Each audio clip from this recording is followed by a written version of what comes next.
Hello, everyone. Welcome in.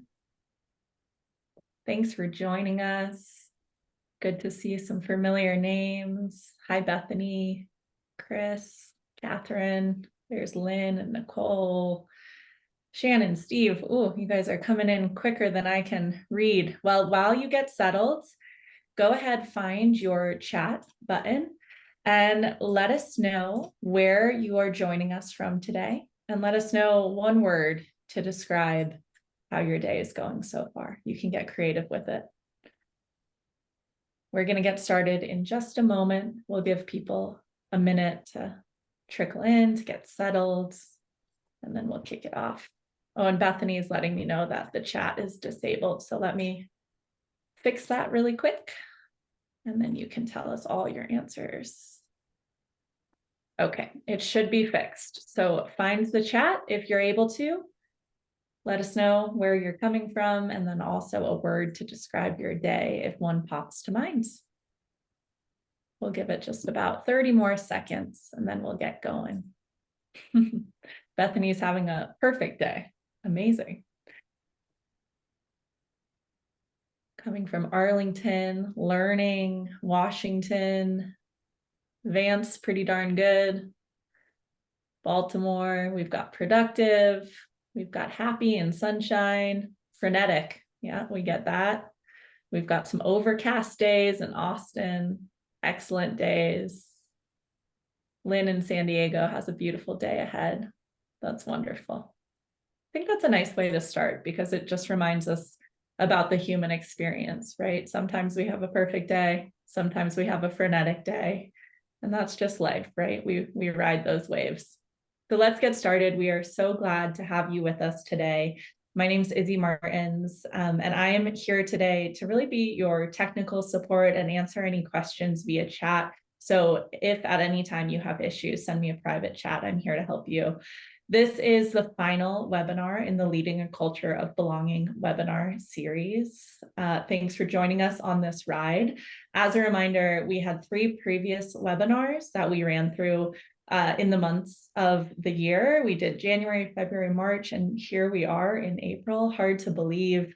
There is a place to access all of the recordings to these webinars on our website. So I'll send you that link to make sure that you have it.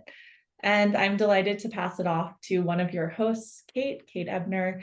And Kate will tell you more about Nebo and what we have ahead for us today. So here you are, Kate. Go ahead. Thank you, Izzy. And thank you for joining us today, everyone. We're really excited for this 4th and final in our series. And, just a word about the Nebo company before we move into the topic of today. And I love this time of the year because I always am starting to think about the actual Lake Nebo, that Nebo is named after. Nebo's lake, however, is not just a physical place in the Adirondacks. It's actually a metaphor for the inner peace that one experiences when at a place like Lake Nebo. So it's a metaphor for centered, resilient leadership and the ability to access your inner balance when you need it most.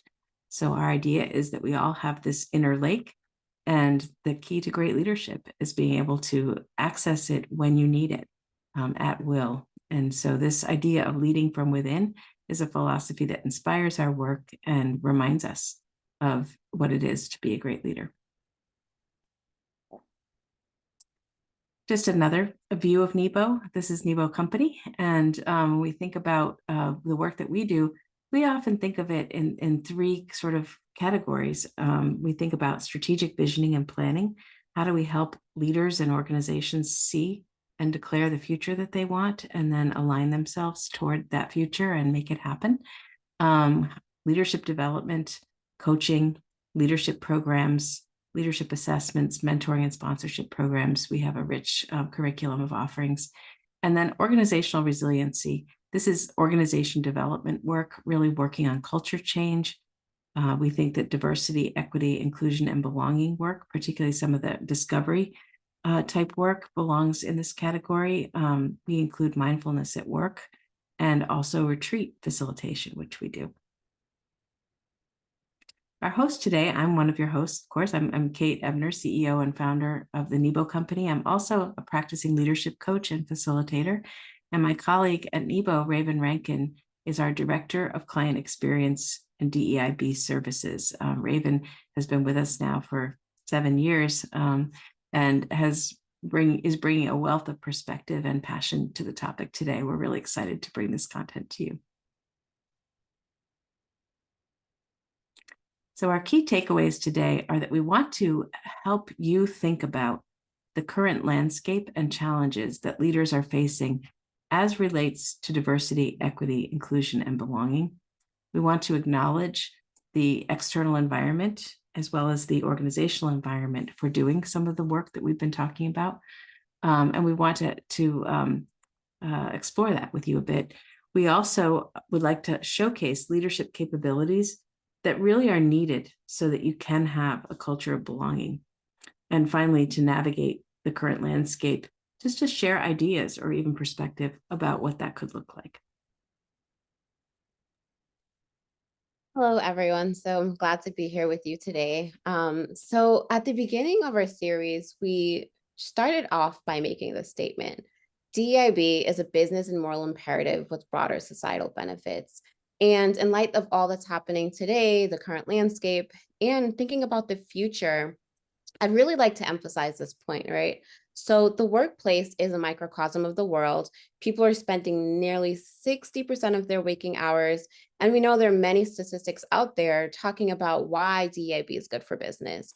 And so I'd like to spend some time today talking about the moral imperative and why it's the right thing to do. So investing in DEIB and helping people develop the skills to work together across differences can really drastically improve society at large.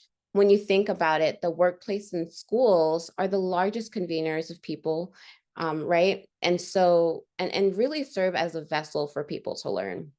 And so if we're not investing in creating inclusive spaces and helping people build these skills, we're really not setting people up for success to come together in a productive way inside and outside the workplace.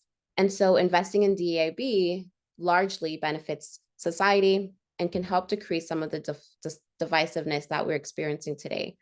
I strongly believe that an inclusive workplace leads to a better world. And so just wanted to share that with you all. With that being said, it is in the best interest of organizations to invest in DEIB, right? Where diversity is becoming the new normal. And I'd like to share a few stats just to provide some context on our current landscape. So in 2019, most of new hires of workers were people of color for the first time. And with the primary focus over the last few years being on diversifying the workforce, we are now seeing shifts in the demographics in the workplace. The US population in 2020, the under age 18 became the majority minority. And just to add some additional context to this, families are becoming more intermixed, causing for an increase in bi and multiracial people. And then thinking about the Latinx population, they are expected to make up more than 20% of the labor force in 2028. When we think about the strides, that women have made since the 1950s, they now account for more than 47% of the labor force, and about 7.6% of the US adults now identify as LGBTQIA+, and this number is expected to increase significantly over the next few years. When we think about our current workforce, this is the most multi-generational one yet, with 5 generations being represented. And with the rapid increase in technology and the fast-changing landscape, experts are believing that the years between generational shifts will decrease, and we will continue to have even more representation at a given moment. So, right, in addition to the workplace becoming increasingly diverse, we are noticing a few trends to emphasize that a workplace culture of belonging will be a competitive requirement. And so I'd like to share some of the trends that we're noticing. The first trend that we see is a growing popularity of people wanting to bring one's whole self to work, and the rise in authentic leadership. And so these demands are a part of the generational shift that sparked with millennials and are becoming even more important to subsequent generations, right? And so we see that employees are also expecting organizations to accommodate to different employee needs relating to their individual identity and values. And so employees are really looking for organizations that fit their needs and which is causing organizations to invest heavily in employee satisfaction to decrease turnover rates and combat silent quitting. And so in our previous webinar, we also highlighted that in a recent study, 78% of respondents agreed that they would not consider working for a company if they fail to commit significant resources to prioritizing DEIB initiatives. And so that is another workforce trends that we're seeing. And so when I think about the last trend, it really sums up all the other trends, right? Retaining employees requires much more effort and attention to the individual and employee experience. It's so you're shifting from that less of a one size fits all solution to more of an individualized approach. And when I think about the Gen Z population, and as they become more populated within organizations, we're seeing that generation really wants to work for a company that sees them as them, wanting individualized, tailored career plans based on their interests and needs. And so when we take a step back, right, organizations are currently grappling with a lot.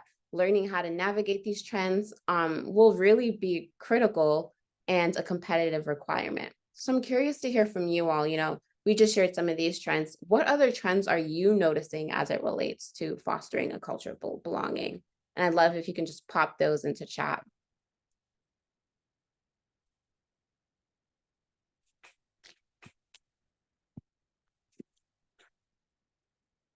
Or maybe sharing, which trends, which if any trend really resonates with you and the things that you're grappling within your organization.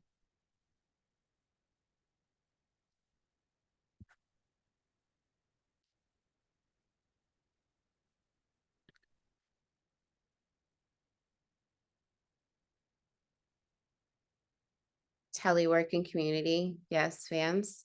Authentic leadership. Conflict aversion and inability or reluctance in having direct, honest conversations.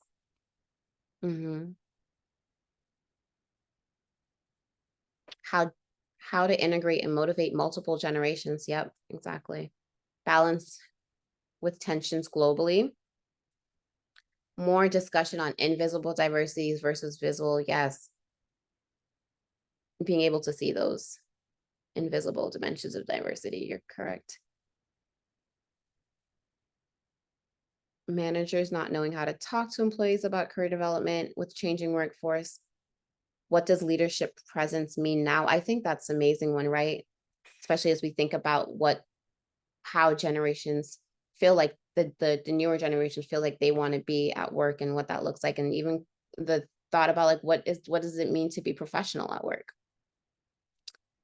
All right, so some excellent trends here. I wish I could comment on all of them, but for the sake of time, I'm going to keep moving. All right, so I share that to say, right, there is a shift happening, right, from focusing on diversity in the workplace to prioritizing an inclusive workplace and fostering a culture of belonging.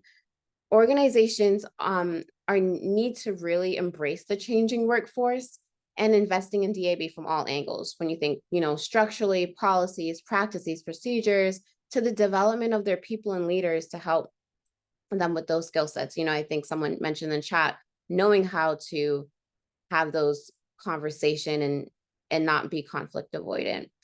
And then knowing that every investment made today will be your competitive advantage tomorrow. So when you think about, demonstrating the value of investing in DEIB to your organization, it's really simple as it is, right? Investing in now will be what sustains your organization in the future. And so you can either embrace it or put your organization at a competitive disadvantage. And so noticing the shift is an excellent way to get aligned and prepared for the future. So we talked about in our previous webinars, how to set your organizations up for success. And we posted the link in the chat, so you'll be able to access those other ones. But in this one, we'll really focus today how to set your leaders up for success and help them continue to develop the skill sets needed to lead a culture of belonging. right? It's really imperative that leaders and managers know that it is their role and a part of their core job requirement to foster an inclusive culture. And this is something that should be stated in their job description and tracked in the performance review process. So before we get started, I would love to hear from you all once again. This is going to be a very interactive webinar, to hear about what are some challenges that you or your colleagues are facing today when fostering a culture of belonging. And if you're a practitioner, share like what challenges you are hearing from your clients as well when they think about when they're struggling with fostering a culture of belonging.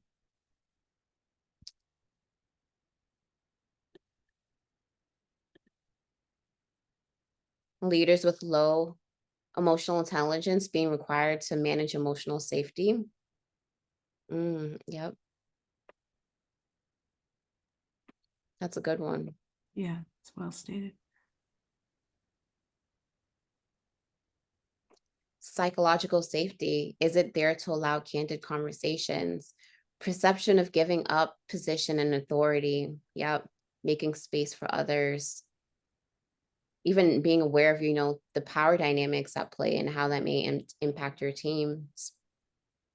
Remote work contributing to the feeling of scheduling time to build relationships. Yeah. Prioritization and not recognizing dedicated time that must go into it. Thank you, Chelsea. All right, these are some excellent things, and keep funneling in the chat. Kate, did you want to say something? No, I'm appreciating the comments very much. It's really interesting to see. Yeah. So we've noticed many of the challenges that you just named, and just to add and summarize, here's some other challenges that we identified that leaders are facing today. And so the first two are pretty similar, right? The first one being understanding the unique and competing needs of each generation. With 5 generations present, it can cause some challenges for organizations. And to just share an example of a competing need or view is just like how each generation views leadership, right? So one generation may view it as leaders are these strategic thinkers and need to act a certain way, while another generation may see that leaders should be working alongside employees in a less hierarchical way. The next challenge is staying abreast of the rapidly evolving landscape for various dimensions of diversity, right? And when you think about in the past few years alone, there has been many new findings that change the way we identify people and our ability to assess, better the differences in the way people's brain works. And this can be really overwhelming for any one person to keep up with. And so that is another challenge that we've noticed.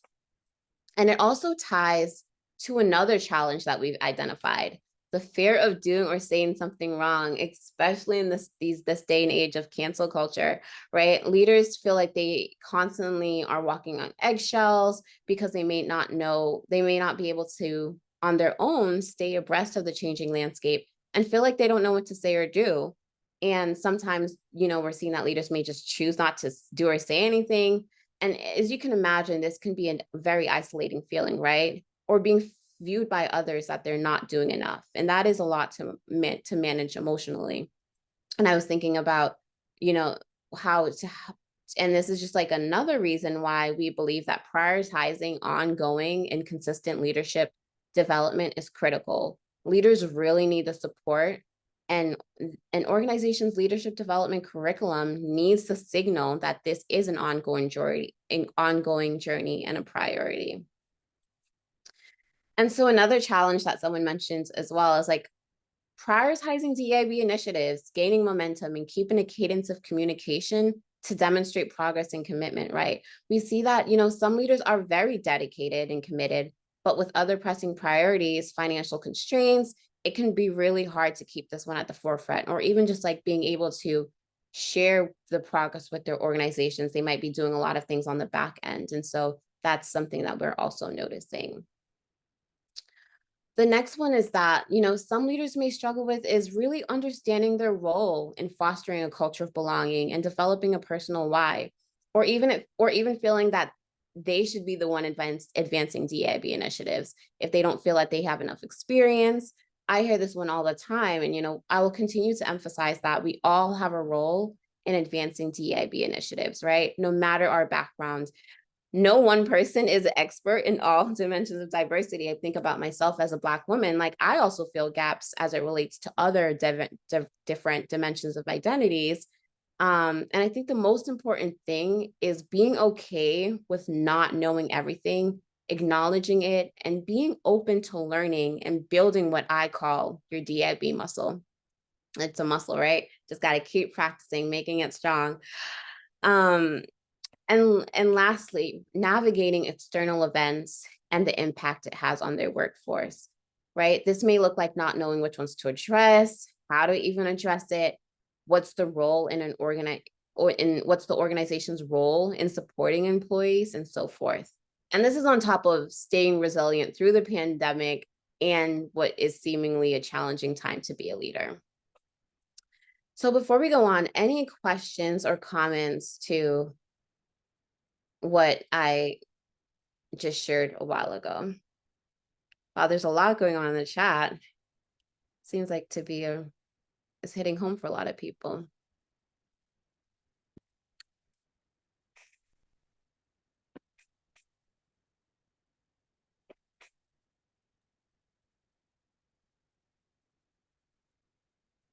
Okay, I'm reading. Leaders being at different places around their DIB journey. Yeah. All right, seems to be no questions. Kate, I'm now turning over to Kate to share another struggle that we see that organizations may be grappling with. Yeah, I mean, one of the ways that we've been working with our client organizations in recent years has really been to notice polarities at play. And sometimes, what we're actually seeing is, particularly with some of the complexity in the environment around the commitment to diversity, equity, and inclusion, and the word belonging, right? That there's a sense of, I want to say like an either or mentality around components that organizations would like to have their cultures include. So certainly organizations would like to see a culture of performance where there's a high standard and people really are meeting important metrics, whatever they are, for the organization's real results. And the culture, not just the DEIB piece, but actually conversations around culture generally often have been characterized as soft or as optional, or perhaps as somehow a distraction from a results-based culture. And so what we'd like to simply say is that we would see culture of belonging as on a pole with culture of performance. It's a yes and, it's a both and, right? We want cultures that are astonishing at creating outstanding results, that are mission aligned and that bring people together for purpose and for outcome. We also want cultures that are welcoming, inclusive, and enable people to feel a sense of connection and to bring their best work. And so, we thought it'd be interesting to include the question that some of our colleagues who specialize in the polarities work often ask, which is, how can we get more of A, whichever pole we need, right, without losing B, right? So how is this a both and how can we, instead of thinking of the conversation around culture as a conversation that we sometimes have time for and sometimes we don't, thinking of it as just as vital and just as perennial a conversation as the conversation about performance. So we think about the expectations of leaders in our world, so it's been interesting to engage the discussion about creating a culture of belonging, because as you can tell from our presentation, we really began to think about what's stopping us, right? What are the barriers? What are the challenges? What are the things that are making it hard for leaders and organizations to create this kind of culture?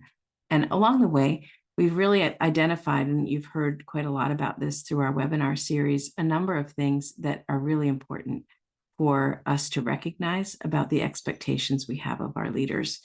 The first, and we featured this in one of our earlier webinars, is about creating and supporting a vision for organizational culture, including diversity, equity, inclusion, and belonging. And I would even say to really, include a conversation that transcends organizational culture, to think about how we do our work, how we make our impact, how we deliver our mission, to have a really clear understanding of the current state. And I think leaders have to be willing and able to take a clear-eyed look at how are we doing and what are our opportunities. And we talked in one of our webinars about the whole Spectra survey and a way of doing some discovery work to learn this about your organization, to set the tone.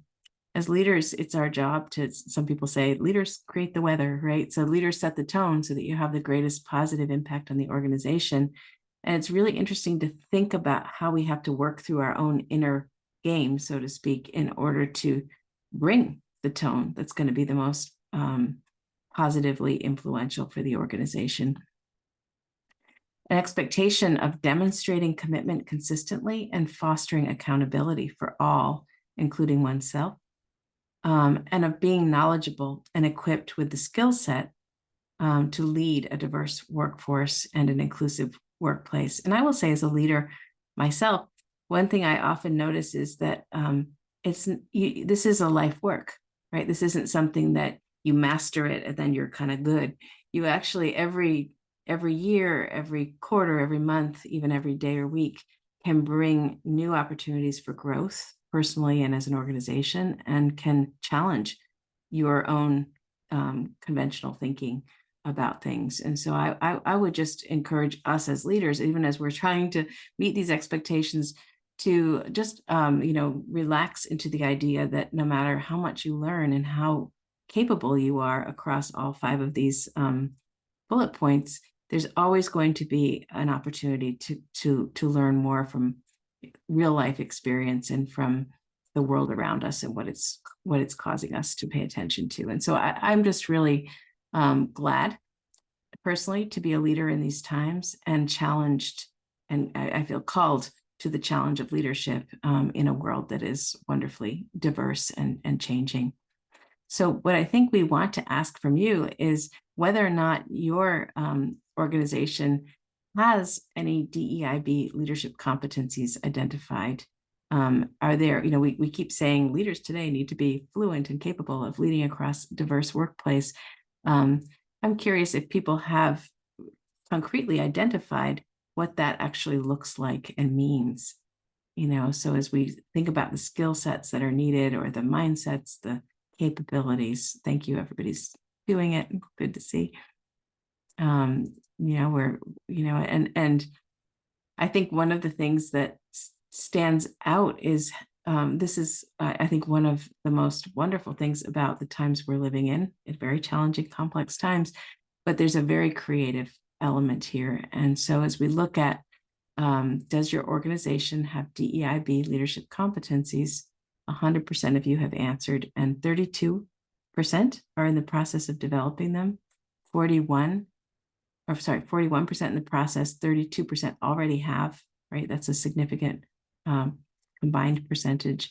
And then we have 27% who say no, that's not yet part of our conversation. So it's a really interesting work in process for most.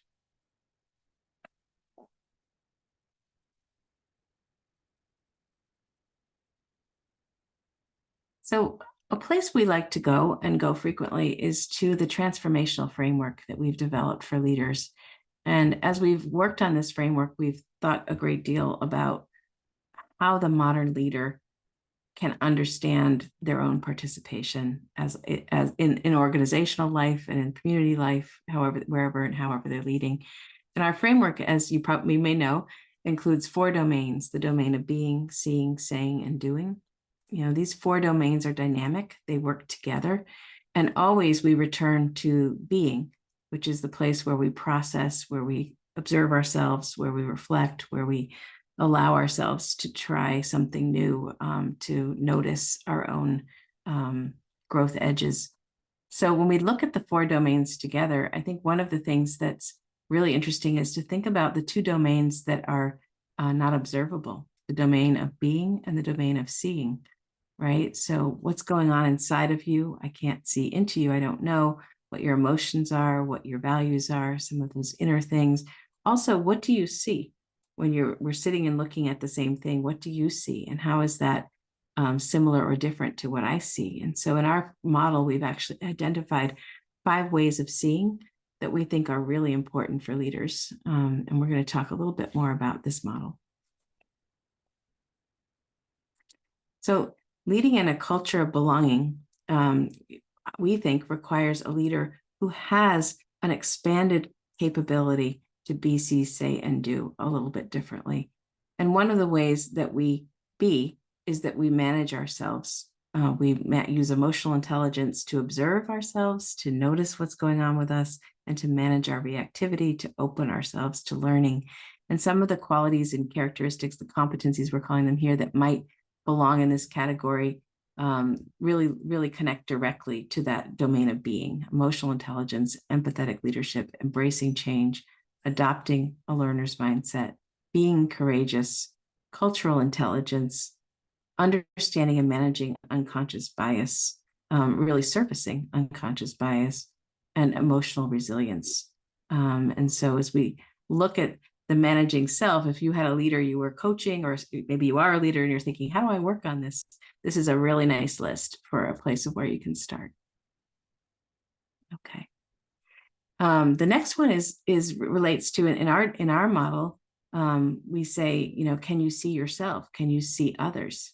And by the way, who are you not noticing? Who are you not accustomed to tuning into or listening to, paying attention to, right? So about expanding your gaze, noticing and connecting and paying attention. This is where the unconscious bias piece comes in. This is potentially where our habits can be challenged. So managing others also means facilitating and engaging in courageous, difficult conversations. This is the domain of say. Inclusive, transparent, and clear communication. To me, clear communication is, when I talk, do you know what I had just said? Or did I lose you with my complicated way of thinking or talking, right? So am I clear for you? Fostering psychological safety. This is a real opportunity for most people to really learn to notice your own sense of psychological safety, and also to create a psychologically safe environment for others. Promoting collaboration and empowering others. This is in the domain of doing. How do we get results through others? We do it by promoting and supporting teaching, collaboration, and empowering others, connecting with others across difference. And I think there's great joy in that, actually, learning to be connected, understanding power dynamics, and making space for others. And that includes really thinking about hierarchies, thinking about cultural majorities, thinking about norms, surfacing those unwritten rules that create culture, and managing conflict, right? And building capacity to work with conflict, and even to welcome conflict, and to invite conflict to be a teacher and a source of learning for the organization. So our last one here is really about managing systems. And I think that from a leadership development perspective, if we want to create a culture of belonging, we need to think systemically. Yes, it's about you and how you're treating and working with others, but it's also about the system you're in. And can you see that system? This is in the domain of seeing in our model, seeing systems. Can you identify systemic inequities, places that are ripe for improvement? Can you notice barriers or even hidden assumptions that actually function like a barrier for somebody? Can you think about how decisions are made and how to make decision-making more inclusive, again, more transparent? I like that word from our other slide. Reviewing and updating policies through the lenses of equity and inclusion. And I want to draw attention again to the idea of I like to think about it when I'm thinking about a policy. I'll think about what is it like for, and I'll think of maybe 6 or 7 very different people in my organization and ask myself, what would this be like for them, given what I know of their life, their background, their role. And often I'll discover a glitch or a missing piece, right? So this is something, looking through the lens of equity and inclusion, I think that's actually a really interesting exercise to ask yourself, what does it mean to do that? How do I put those lenses on? How do I see the system? And then, of course, seeing and managing micro and macro cultures. By micro cultures, we mean the culture created perhaps by a manager on a project for that team, or perhaps it's a culture created in a client or a customer organization where your staff is working all the time, or perhaps it's a particular group within the company has a particular culture. The macro culture is sort of the overarching culture that we all access and experience. So being able to talk about those.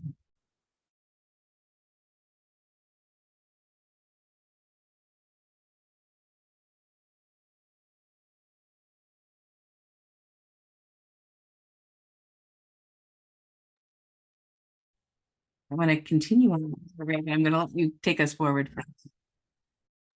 Yeah, so when we think about some of the options that you have for investing in your leaders and developing culture of belonging, we think about you have different options, right? So one of our favorites is a cohort program, and we like this because people are able to learn from each other and feel that they have a support system, and this can run from like 6 to 12 months, and you can have some of these different sessions that we outlined on the right, as well as it being paired with individual coaching sessions. And in between those sessions, we like to add in pre-work and resources just to really emphasize that you're going from one session, you're doing some work in between, you're going to another one, coming back, sharing your learning, and then being able to work with others in that way. And so a typical format that we like, is really thinking about those competencies that we shared a while ago, and then weaving them into the course. So emotional intelligence and the resilient leadership, thinking about how to establish a common language for inclusion so that we're all starting from the same place, how to foster psychological safety, thinking about building the capacity for dialogue. How are you showing up in conversations? Are you making space for others? And then how are you and equipping leaders with the skill sets to engage in courageous conversation and facilitate those conversations on their own? And then being able to manage an unconscious bias and microaggressions and develop some cultural competencies, and thinking about how the best practices for leading inclusive teams. And then closing out, with creating a culture of belonging through systems, helping leaders to think about how to identify those barriers and what steps that they can take within their own organization to create a culture of belonging through systems. Thank you. Yeah.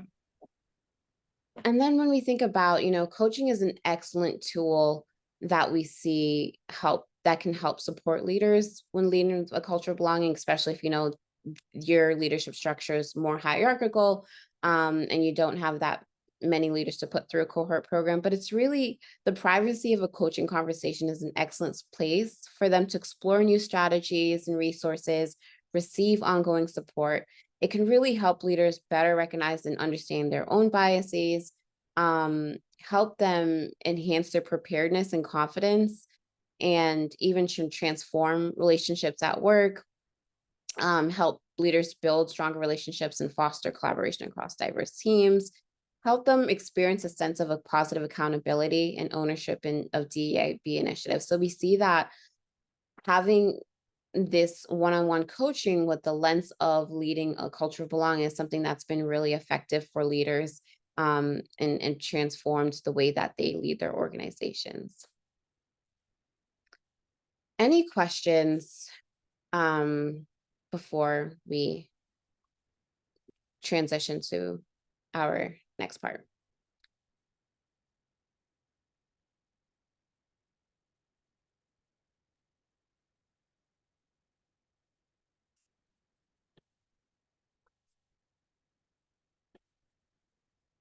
All right, back over to you, Kate.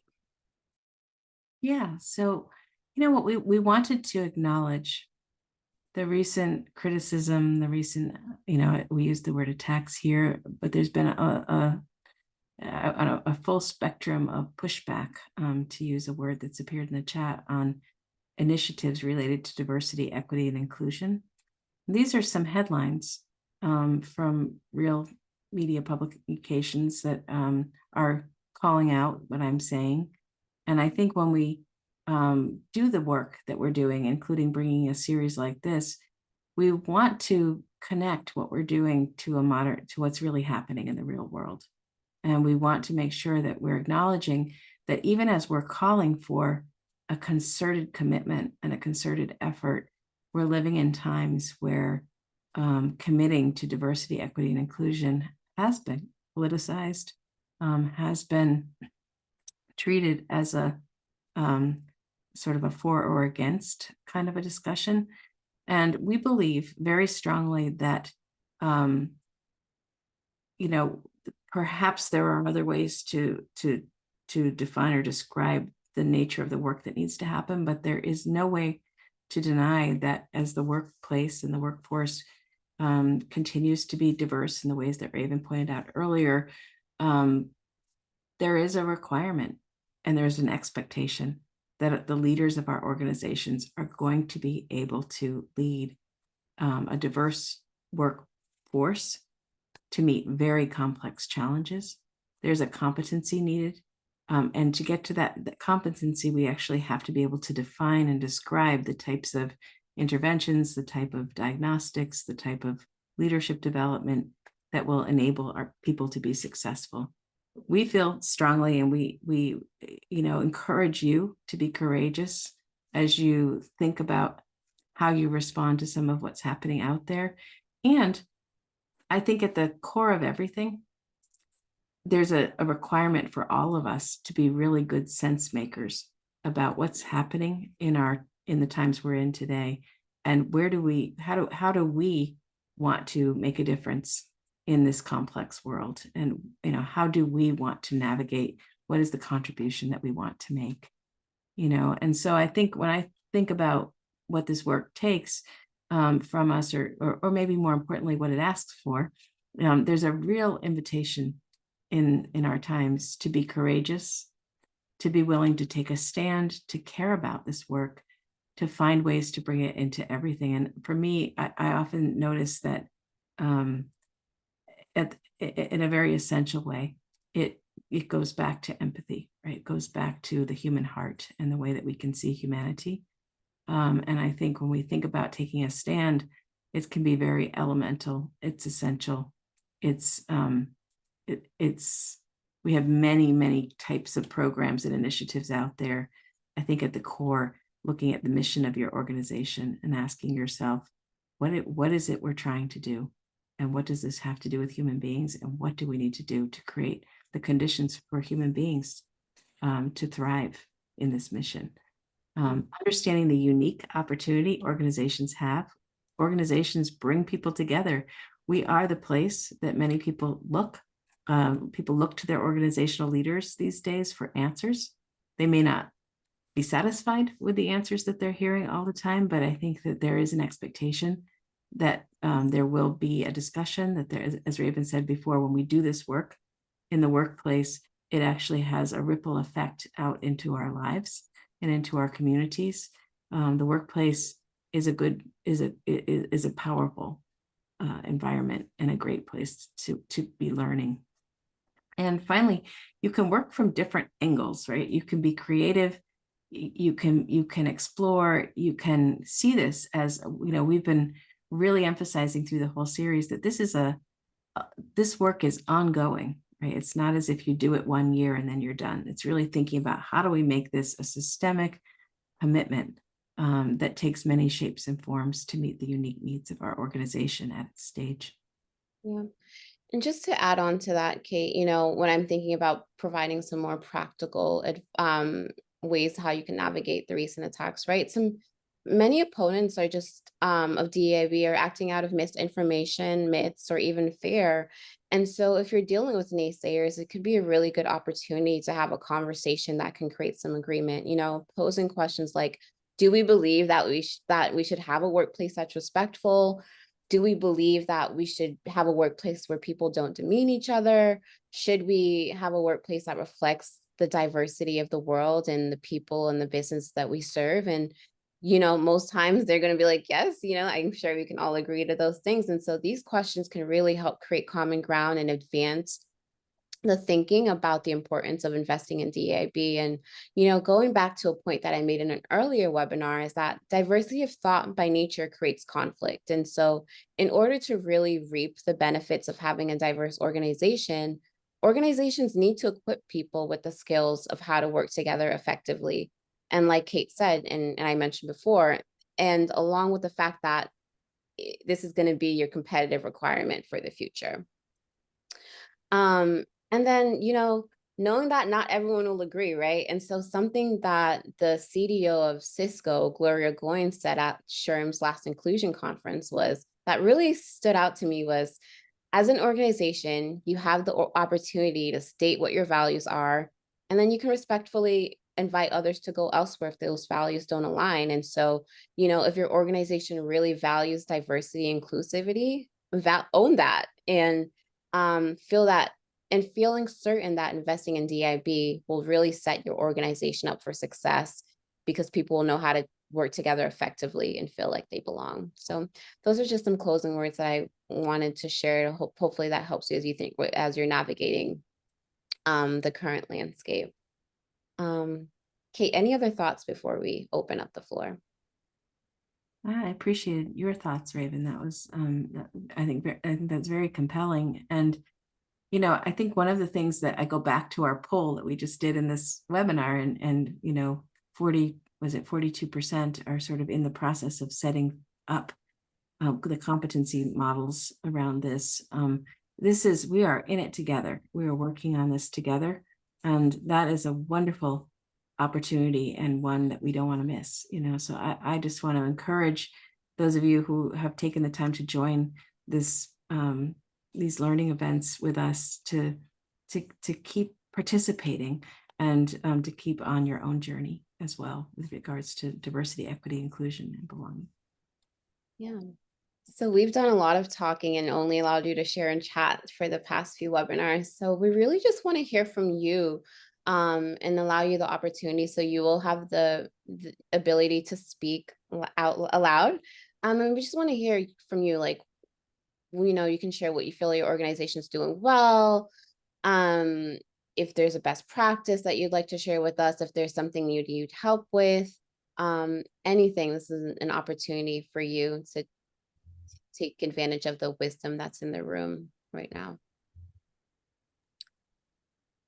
Great, Raven. So just to give you a little bit of direction on how we're going to do this, because we don't usually talk in a webinar, but if you have a question for Kate and Raven, or just an insight that you've gathered from these sessions, anything you want to share, perhaps an appreciation, then go ahead and on your Zoom screen, find your reactions, and then you can click the arrow and you can click raise hand. And one at a time, for those who have a hand raised, I'll click allow to talk and we'll hear from you aloud. So we'll give you a second to navigate in that direction. And then you can always use the chat, of course, if you'd prefer, if you didn't think you'd be talking during this webinar.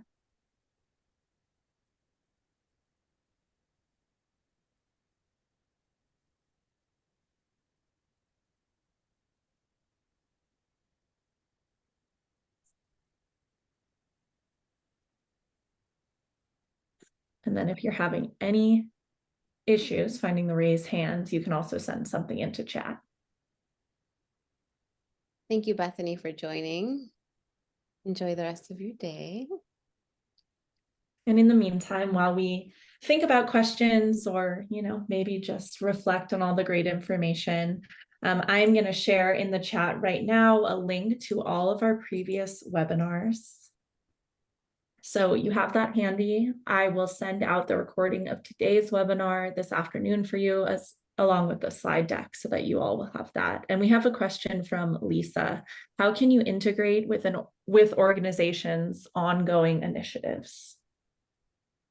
Yeah, I think that's a great question. And I think one way that we're thinking about it with many of our clients is to actually put on those lenses, right? Put the diversity, equity, and inclusion lens on and look at the initiative afresh and say, what have we missed? You know, we had a client a couple of years ago that said, we did our strategic plan without looking through the lens of diversity, equity, and inclusion.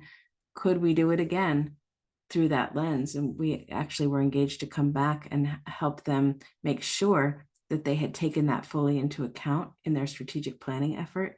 And so it's actually, I would say, like it's first describing to your company or to your teams what it is that you would like them to look for or to pay attention to. How do you define diversity, equity, inclusion, belonging? And then giving them some guidance around how to bring that lens to the initiative and see if they can find some opportunities. And I would encourage you to focus on it as an opportunity versus what's missing, you know, like what's wrong. Look for what could be more right. Look for where the opportunities are. Look for the places where this perspective could actually like inspire and change your initiative in a positive way. That's great. Thank you, Kate. Another question here. How do you handle it when leaders want to skip to inclusion and belonging and not address the diversity and equity piece of it?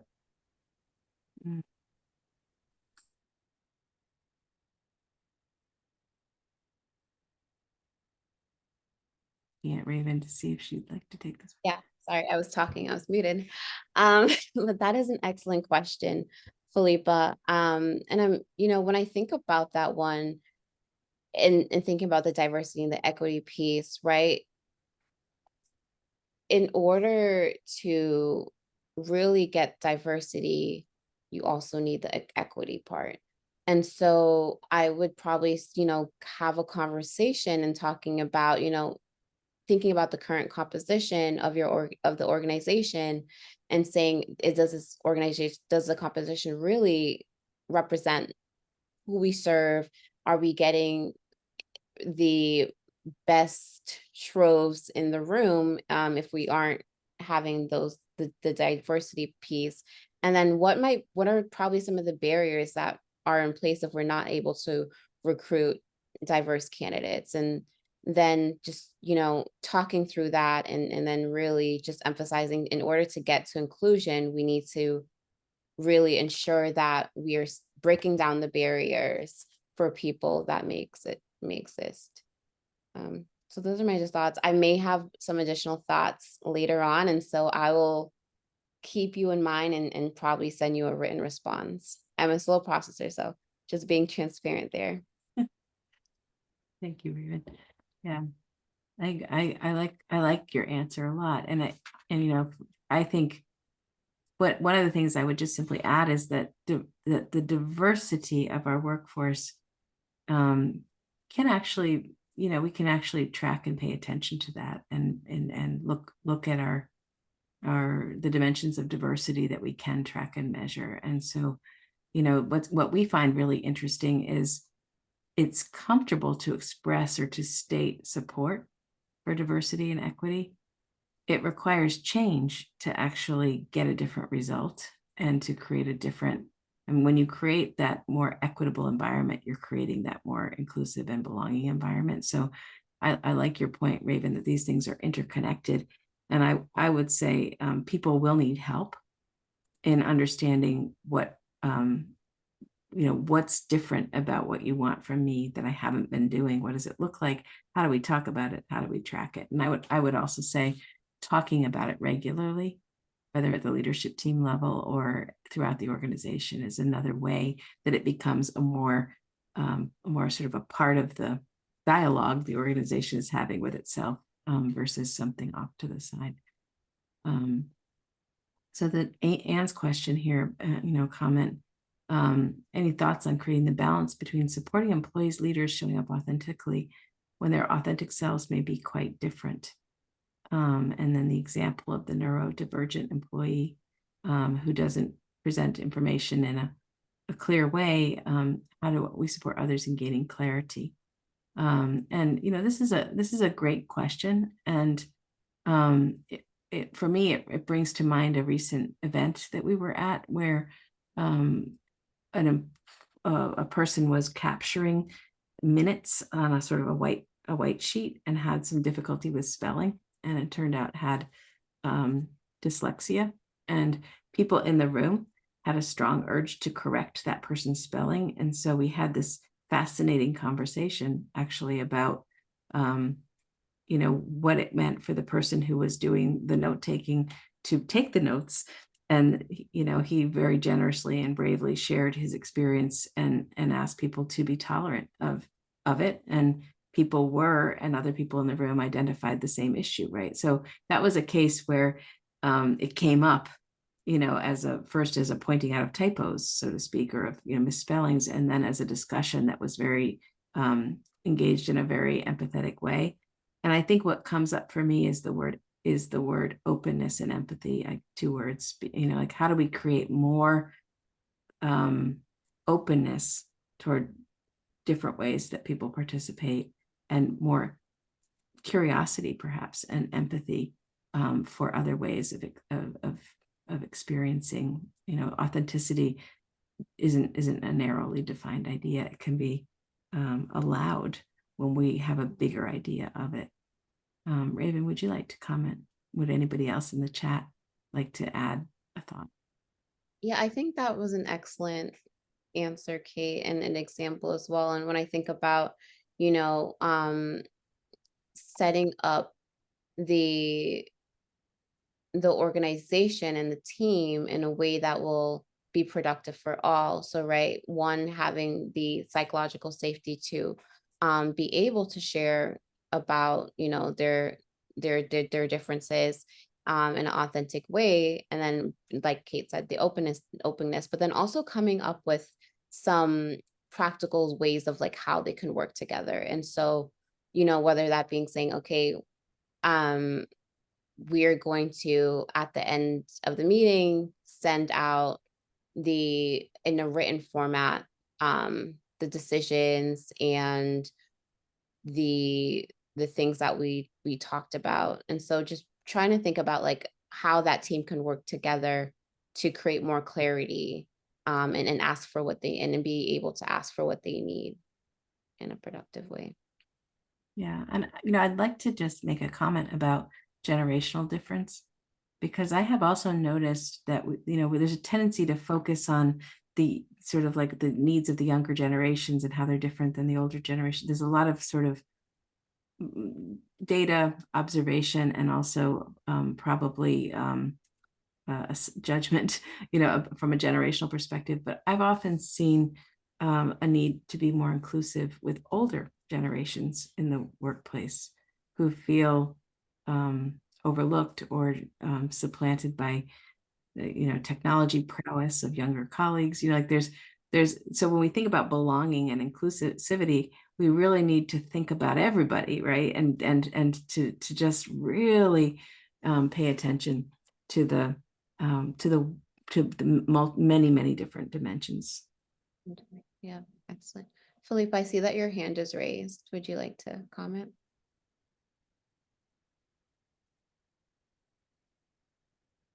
Hello. Hey, I was just applauding Kate's about paying attention to all. Gray hairs are important hairs in the organization and don't count us out. So I was. That's great. Thank you. Yeah. I love the camaraderie. Love it. Yeah. Any other questions? And feel free. You can send us an email if you have any other questions, and we'll more than happy to respond as well and continue the conversation if you want to set up and call as well.